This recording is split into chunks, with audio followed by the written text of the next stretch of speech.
Che le giovrognale. Ashley.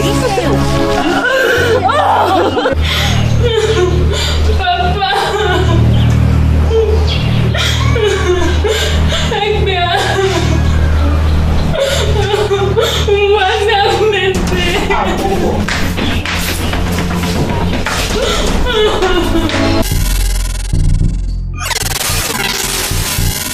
Ah, non mi c'è la roba no.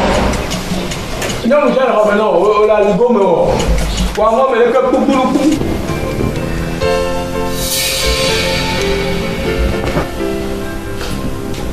Ni de kukula. Ba ya ya ka me mo ko musu ko ya.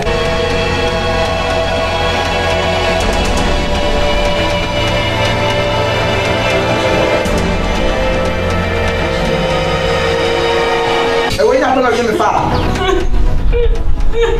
Me dê cucu, tá claro, tá te tirou lá. Cafui.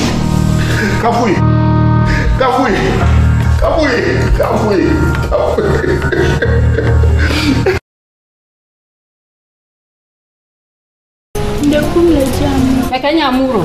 Mekabe nyina o. Nyento no wenga va hoya mekoa. Tro.